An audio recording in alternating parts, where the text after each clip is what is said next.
Hello everyone, मैं अंशुल गुप्ता आप सभी का स्वागत करता हूं क्रिस क्रॉस क्लासेस में। और आज हम डिस्कस करने जा रहे हैं अपनी क्लास 12th की ज्योग्राफी के चैप्टर नंबर 1 के बारे में, जिसका नाम है मानव भूगोल, प्रकृति एवं विशेष क्षेत्र। पार्ट 2 होने वाला है इस चैप्टर का। ये पार्ट 1 पहले ही अपलोड कर दिया गया, उसका लिंक आपको नीचे डिस्क्रिप्शन और ऊपर आई बटन में मिल जाएगा, तो चेक करना बिल्कुल मत भूलिएगा, क्योंकि दोनों पार्ट देखे बिना आपको चीज़ें बिल्कुल भी क्लियर नहीं होंगी। क्लासेस हमारी रेगुलरली चल रही है, Monday, Tuesday, Wednesday, Thursday, Friday, Saturday और संडे को हम डाउट सेशंस वगैरह ऑर्गेनाइज कर रहे हैं।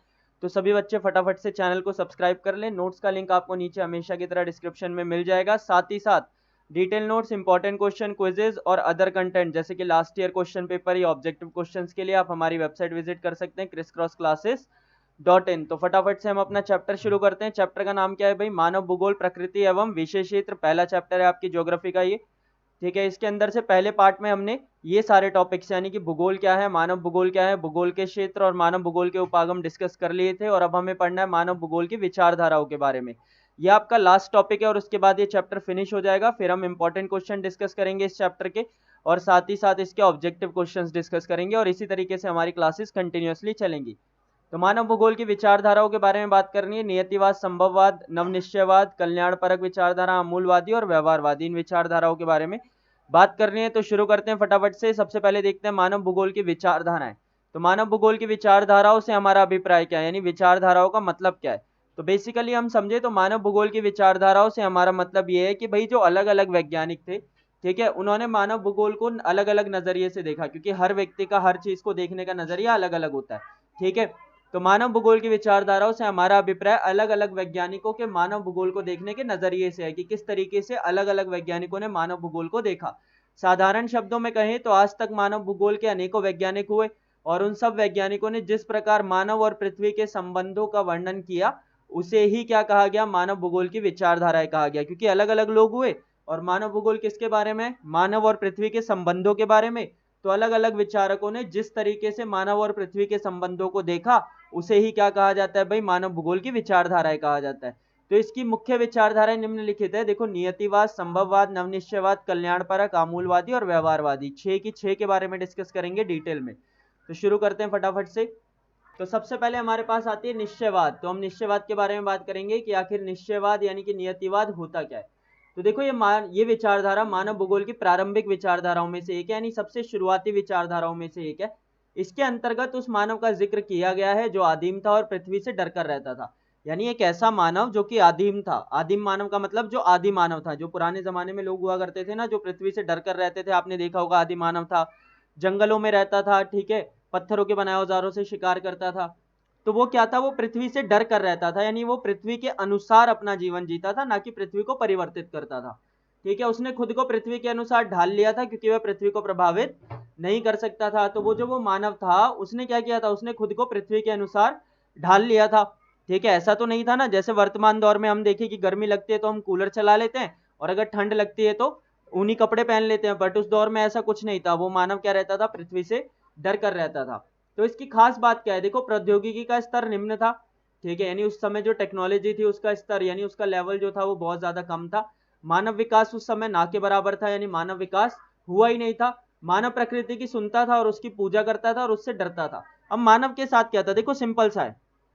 जब हम किसी चीज को समझ नहीं पाते, ठीक है, उसका सामना नहीं कर पाते, तो इंसान उसे क्या करता है? भगवान बना लेता है। और ऐसे ही मानव ने किया था, ठीक है। यानी मानव क्या करता था? प्रकृति से डरता था कि भाई कभी भी अचानक बारिश आ जाए, कभी भी बाढ़ आ जाए, कभी भी सूखा पड़ जाए। तो इस वजह से वो उससे डरता था, उसकी सुनता था और उसकी पूजा किया करता था, ठीक है। मानव सीधे तौर पर प्रकृति पर निर्भर था, और वह किसी भी रूप में प्रकृति को प्रभावित नहीं करता था।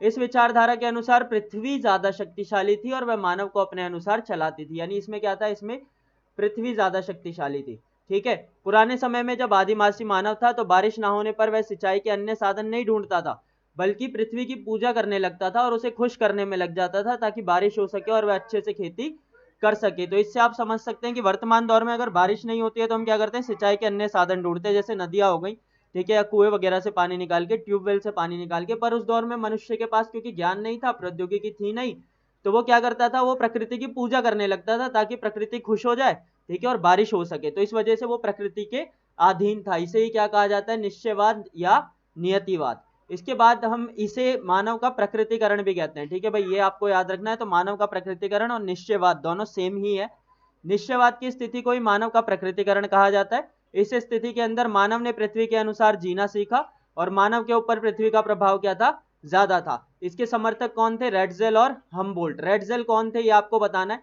ठीक है, नीचे कमेंट सेशन में बताना, ठीक है, क्योंकि अभी हमने पिछली वाली वीडियो में डिस्कस किया था कि रेडजेल कौन थे। तो इसके समर्थक रेडजेल और हम्बोल्ट थे। तो यहाँ पर पृथ्वी ज्यादा शक्तिशाली थी किससे, मानव से। नेक्स्ट अगर हम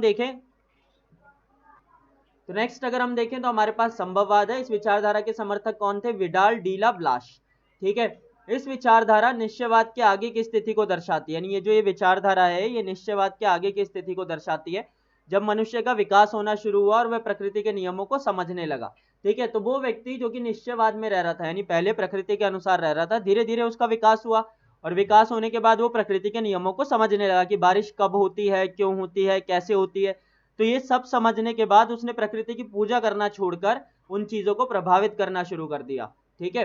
तो प्रकृति के नियमों को समझने के बाद मनुष्य ने प्रकृति को प्रभावित करना शुरू किया और अपने अनुसार प्रकृति को ढालना शुरू किया। मनुष्य पृथ्वी से स्वतंत्र होकर रहने लगा और उसने अपने अनुसार पृथ्वी को बदलने लगा।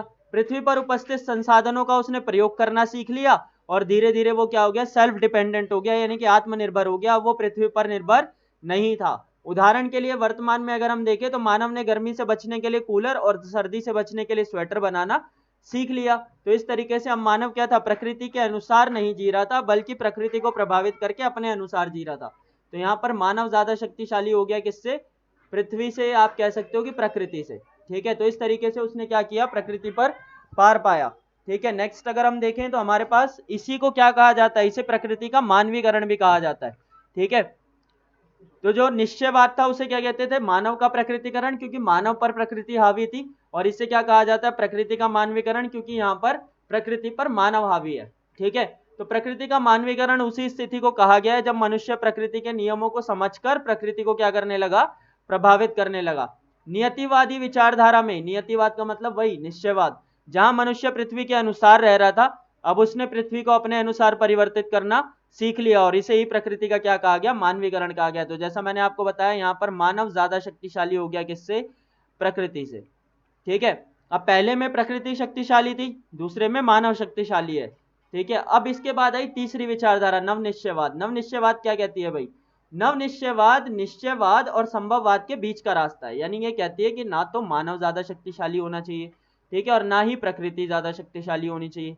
तो होना क्या चाहिए भाई, दोनों के अंदर बैलेंस होना चाहिए। क्या होना चाहिए, बैलेंस होना चाहिए, ठीक है। तो नवनिश्चयवाद बैलेंस को प्रोत्साहित करता है। इसके अनुसार मनुष्य ना तो पूरी तरह से प्रकृति को बदल सकता है और ना ही प्रकृति पूरी तरह से मनुष्य को प्रभावित कर सकती है। तो मानव केवल प्रकृति के नियमों को समझकर पृथ्वी को अपने रहने अनुसार बना सकता है, ठीक है।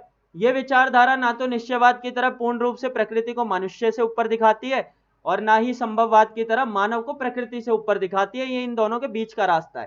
यानी सिंपल सी बात है, ना तो ये संभववाद की तरह ये दिखाती है कि मानव सबसे शक्तिशाली है और ना ही निश्चयवाद की तरह ये दिखाती है कि प्रकृति सबसे शक्तिशाली है, बल्कि ये क्या दिखाती है, बीच का रास्ता दिखाती है कि मानव और प्रकृति दोनों को अपने अपने अनुसार काम करना चाहिए, तब तक जब तक दोनों का जीवन सरल रूप से चलता रहे। तो पहली वाली निश्चयवादी विचारधारा, जिसमें मानव क्या था, कमजोर था, प्रकृति शक्तिशाली थी, आदि मानव था। उसके बाद जो वर्तमान मानव है, संभववादी विचारधारा, जिसके अंदर मानव ने अपने अनुसार पृथ्वी को परिवर्तित करना शुरू कर दिया। और इसके बाद तीसरी विचारधारा नवनिश्चयवाद, क्योंकि मानव जब अपनी चीजें ज्यादा करने लगा तो उससे प्रकृति को नुकसान होने लगा। तो इसी वजह से तीसरी विचारधारा ही नवनिश्चयवाद, कि मानव भी जीवित रहे और प्रकृति का भी ख्याल रखा जा सके। इसके बाद अगर हम देखें तो जो तीन विचारधाराएं हमारी, ये तो सिंपल सी है। पहली कौन सी है, मानवतावादी अथवा कल्याणपरक विचारधारा। इस विचारधारा का संबंध किससे है भाई, लोगों के सामाजिक कल्याण के विभिन्न पक्षों से। यानी इसके अंतर्गत लोगों के सामाजिक कल्याण के विभिन्न पक्षों को समझा जाता था, जैसे कि आवास हो गया, स्वास्थ्य, शिक्षा जैसे पक्षों को समझा जाता था। इसके बाद जो नेक्स्ट है वो कौन सी, आमूलवादी विचारधारा, ठीक है। इस विचारधारा के अंतर्गत निर्धनता के कारण, कि भाई निर्धनता क्यों है, ठीक है, सामाजिक असमानता क्यों है, ठीक है, इसे करने के लिए मार्क्स के सिद्धांत का उपयोग किया गया। और इस विचारधारा के अंदर यह माना गया था कि भाई समकालीन सामाजिक समस्याओं का संबंध पूंजीवाद के विकास से था। तो बेसिकली आमूलवादी अगर आपसे कोई पूछेगा तो आप उससे कहेंगे कि भाई ये समझने का प्रयास करती है कि समाज में निर्धनता और सामाजिक असमानता का क्या कारण है, किसके अनुसार, मार्क्स की विचारधारा के अनुसार। मार्क्स की विचारधारा यानी कि आपने अपने राजनीति विज्ञान में पढ़ी होगी, कौन सी विचारधारा थी, समाजवादी या साम्यवादी विचारधारा, जहां पर वो कहता था कि सब कुछ किसके अंदर होना चाहिए, सरकार के अंदर। तो उसके अनुसार ये अध्ययन करने का प्रयत्न करती है कि भाई समाज में निर्धनता और सामाजिक असमानता का कारण क्या है। ठीक है, तो बेसिकली अगर आप इतना भी बोल दोगे कि भाई समाज में निर्धनता और सामाजिक असमानता के कारण को समझने के प्रयास किए जाते हैं, तो वो भी सही रहेगा। और तीसरी जो विचारधारा है वो हमारी व्यवहारवादी विचारधारा है। इसके अंतर्गत प्रत्यक्ष अनुभव यानी कि देखकर ये समझने की कोशिश की जाती है कि भाई जाति, प्रजाति और धर्म का क्या लेना देना मनुष्य के जीवन से। ठीक है, तो बेसिकली व्यवहारवादी विचारधारा के अंतर्गत प्रत्यक्ष अनुभव, प्रत्यक्ष अनुभव का मतलब है कि जो चीजें मैंने फील की है, ना कि कहीं से पढ़ी है। तो इसके अंतर्गत प्रत्यक्ष अनुभव के आधार पर जाति हो गया, प्रजाति हो गया, धर्म हो गया, इन सब की विशेषताओं का अध्ययन करने के क्या किए जाते हैं, प्रयास किए जाते हैं। ठीक है भाई, तो आई थिंक ये 6 की 6 विचारधाराएं बिल्कुल क्लियर होंगी। अगर आपको कोई भी डाउट है तो फटाफट से कमेंट सेक्शन में जाओ, कमेंट करो, we will try to answer each and every question of yours. साथ ही साथ आप व्हाट्सएप पे भी मैसेज कर सकते हो अगर आपको कोई भी डाउट है। और इसका पहला पार्ट जरूर देख लेना, नेक्स्ट चैप्टर जरूर देखना। ठीक है भाई, रेगुलरली क्लासेस चल रही हैं तो चैनल को सब्सक्राइब कर लो, आपको सारा कंटेंट यही मिल जाएगा, चाहे वो नोट्स हो, इंपॉर्टेंट क्वेश्चन हो, ऑब्जेक्टिव क्वेश्चन हो, मैप्स हो या अदर कंटेंट, जो भी आप चाहते हैं लास्ट ईयर के क्वेश्चन पेपर तक सब कुछ हम आपको यही कराएंगे और रिटर्न में देंगे भी। ठीक है, तो इसीलिए चैनल को सब्सक्राइब कर लो, वीडियो को लाइक जरूर कर देना, हमारा टेलीग्राम ग्रुप ज्वाइन कर लो ताकि आपको सभी वीडियोस की अपडेट मिलती रहे और चैनल पर क्या क्या नया चल रहा है, क्या क्या नए कोर्सेज लॉन्च हो रहे हैं उनके बारे में भी पता चलता रहे। सब्सक्राइब करना बिल्कुल मत भूलना चैनल को, और एक लाइक जरूर छोड़ के जाना क्योंकि आपका एक लाइक हमें मोटिवेट करता है ऐसी बहुत सारी वीडियोस बनाने के लिए। Thank you.